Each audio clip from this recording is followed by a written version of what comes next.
Hey there, it's Aaron Jackson coming to you today. So bluegrass lead can be a really challenging thing to learn and to get down. There's just so many moving parts, right? There's the picking and there's the technique, and then there's, the hundreds of fiddle tunes that you're supposed to learn, and there's all these ideas that you're supposed to learn from like the great players like Doc Watson and Tony Rice and Billy Strings and David Greer, and all of this stuff that you're supposed to learn and have a grip on, and it can really get overwhelming. I know it was the case for me for a long time, and it's that way for a lot of my students. So what I wanted to do today was just simplify this stuff for you and just give you 4 really simple bluegrass leads to play through a G, C, and a D chord progression. Now, despite the simplicity of these ideas, if you'll get these down and you'll get them down with the right technique and you'll play them smoothly and cleanly and in time, these ideas will really give you a solid foundation that you can build from, and it will make learning the rest of this style a lot easier, and it will make it make a lot more sense. If you'll stay till the end, I'm going to play all 4 of these ideas along with my 2 very favorite tools to practice along with, so stay till the end of the video to check that out. Also, if you'd like to get your own copy of the tabs for these ideas, I've got a link down in the video description and in the top pinned comment. So without further ado, let's jump into the lesson. So for this first idea here, I'd say a lot of y'all are familiar with the old G run, right? Y'all know Uncle Pen.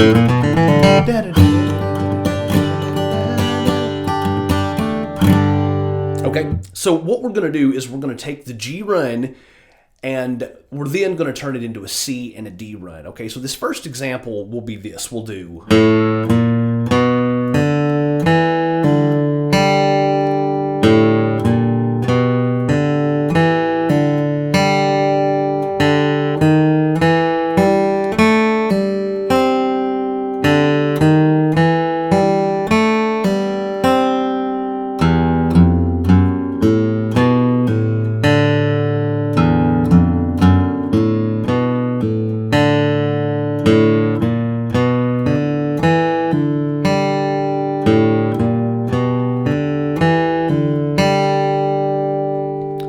Okay, so a few things here on the technique side. Now, I'm not going to go into a super deep dive in this lesson, but remember, these ideas are going to be played as 16th notes. They're not 8th notes. Sometimes we'll tab these out as 8th notes because they're a little easier to see on the page. They're not as jumbled up. But when we're talking about playing these ideas in the context of bluegrass music, they fall as 16th notes, not 8th notes, okay? So we count 16th notes like this. 1 E and 2 E and 3 E and 4 E and it's 4 notes per beat. And we're going to have downstrokes falling on beat 1, upstroke on E, downstroke on and, upstroke on All right, so 1 and we will stay consistent with that as we go through and play all of these lead ideas. So I don't want to get too bogged down with that right now, but if you'd like a much deeper dive where I really go in and talk about that a whole lot more, check out these 2 lessons right here, and I'll link to them down and in the video description. But again, that's where our pick strokes are going to be falling. Okay, and then that idea is going to come in 1 E and 2 E and 3 E and 4 E and 1 E and so it's going to come in on the and of beat 4. I like to throw that out there because a lot of times students with this idea will want to come in on beat 1. They'll be like 1 E and 2 E and 3 E and 4 E and it just doesn't. It's 1 E and 2 E and 3 E and 4 E and 1. So that 1 will actually hit on this note right here, okay? So what we're going to do is play that idea twice. And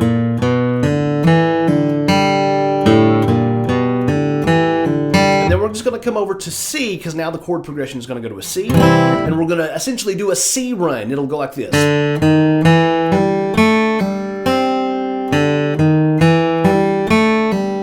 Pick stroke still doing the same thing. And then as we get to D, we're going to come down here on the 6th string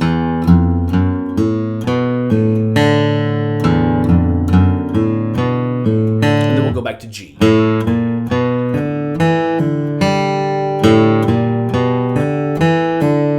Okay, so again, we're just taking that G run, but then we're moving it through C and moving it through D. And now what you're going to start getting a feel for is the way the technique is played and the way we play bluegrass lead ideas through a chord progression. It's one of the most important things, you know, in certain other styles, I mean, just kind of depending on the style, but like a lot of times in blues or in a lot of forms of rock, you know, they can kind of just stay in one key the whole time. Like for instance, if they're playing like a blues in C, they can just kind of stay in C and it works and it sounds amazing. And I love that stuff. But when we're doing bluegrass, this is a little bit more the way that like jazz players and country players to a certain extent too, but especially like jazz and swing players play through chord changes, is we deliberately target, you know, the notes in the chords that we're playing. But I don't want to get too bogged down with theory here. Just learn these ideas, get them under your fingers, and then all of this stuff will kind of start to open up to you. So one more time, just this first example here. All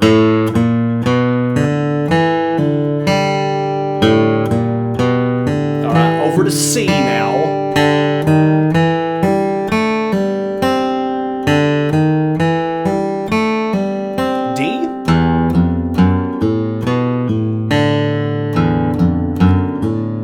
Back to G.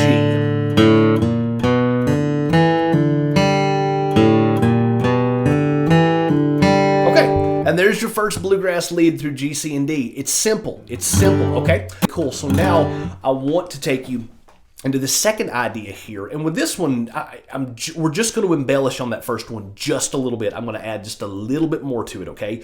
So the second idea, I'll go all the way through G, C, and D, and that's going to sound like this.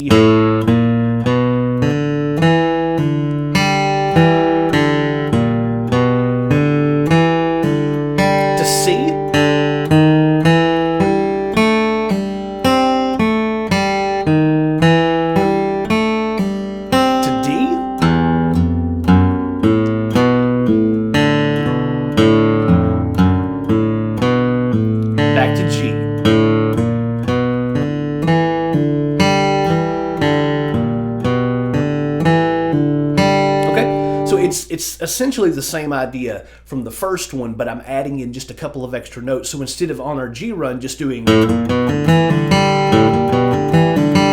I'm kind of combining those. Back down. Okay? For just kind of like it's like an extended G run.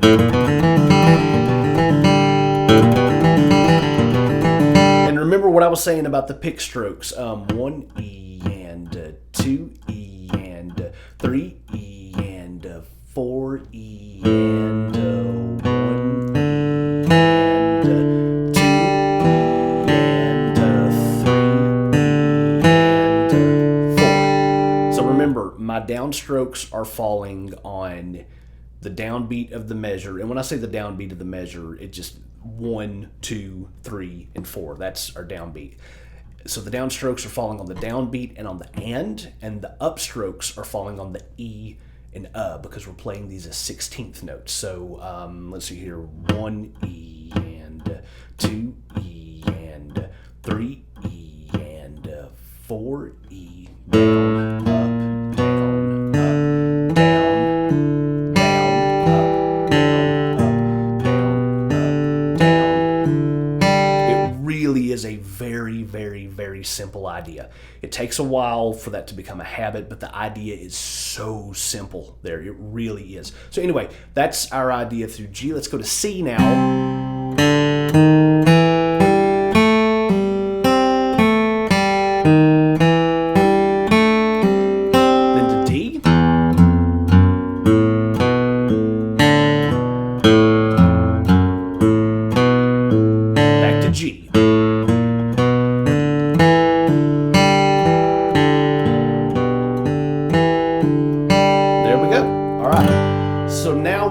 Two really cool bluegrass lead ideas through G, C, and D. And again, we're dialing in our technique and we're getting some really cool ideas underneath our fingers that sound very bluegrassy, but you're also seeing how we play through a chord progression in a bluegrass lead style. So yeah, there's our first two. Now, great news here. On idea 3 and 4, we're just going to do the same thing, and I'm going to move it up an octave. That's it. So idea 3, we're going to do this. It's going to be just like idea 1.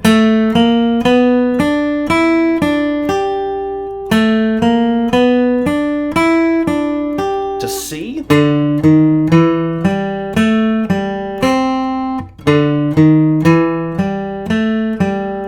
To D.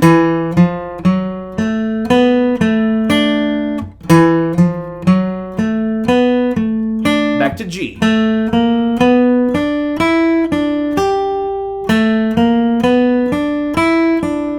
We're doing the exact same thing with our pick strokes on these ideas as we were doing down here on the first two. Down, up, down, up, down, up, down, down, up, down, up. And our pick strokes are falling right where they need to fall rhythmically. So that's our idea for G. For C, we're going to come over here. And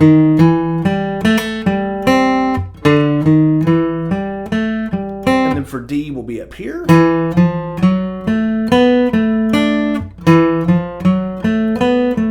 Back to G. There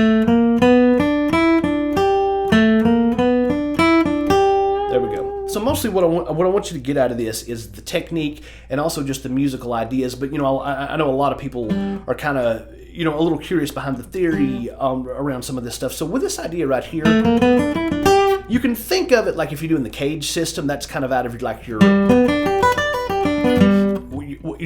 C-shaped G chord. And you can also think of it out of like, I guess this would be like pentatonic pattern 4 in G, or like the major scale pattern 3 maybe. Again,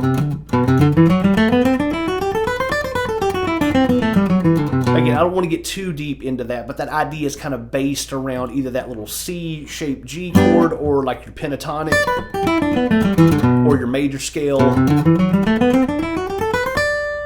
So you can think of it like that. For C, for this idea out of C, you can kind of think of it like your C major pentatonic,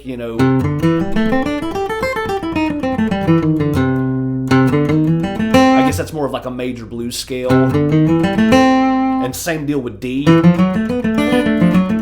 So that's kind of where those ideas are coming out of. Anyway, I don't want to get too bogged down in like the scales and the cage system and all that good stuff. But anyway, so that was idea number 3. Let's do idea number 4, and idea number 4 is essentially going to be the same thing that idea number 2 was. We'll do it like this.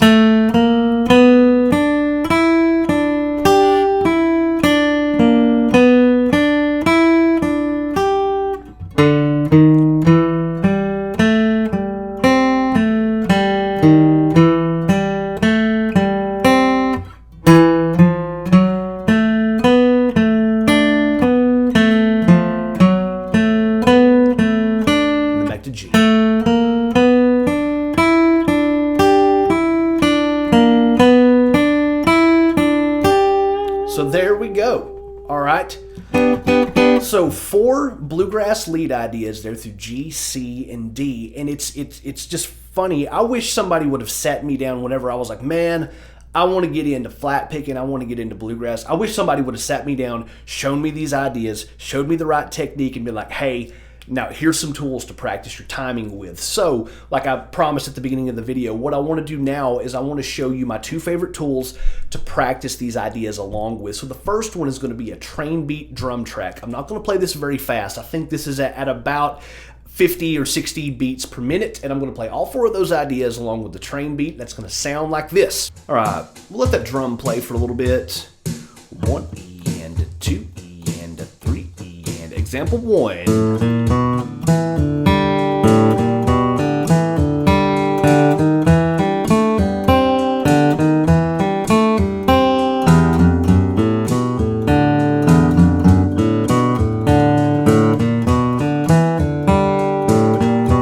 Example 2.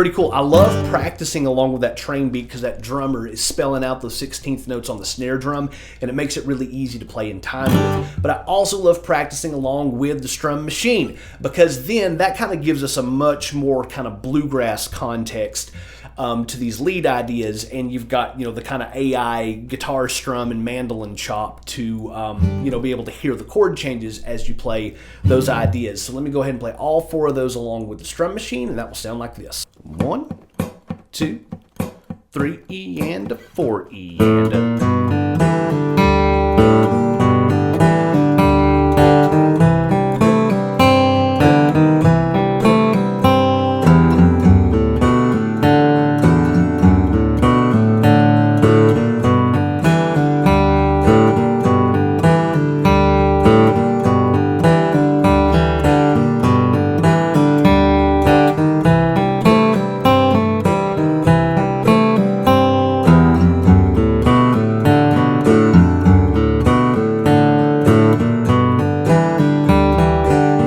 Example 3.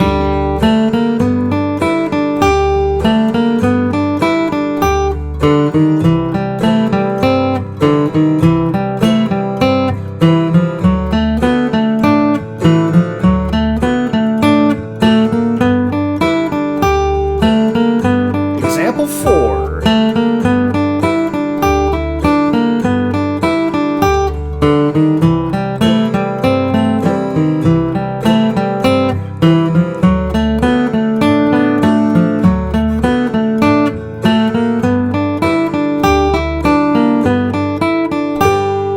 Okay, so simple ideas here, but it will teach you so much about bluegrass lead, about flat picking, especially with regards to the way that we play bluegrass lead ideas through chord changes. That's a huge part of this style of guitar playing.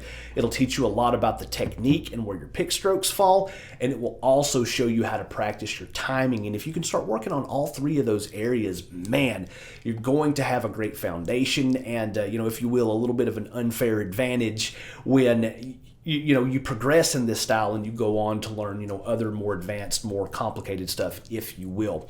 So remember, you can get the tabs down in the video description and in the top pinned comment. And also, if you'd like to go a whole lot deeper and get some much more advanced ideas through G, C, and D, please check out this video right here. All right, thanks as always for hanging out, and I will see you next time.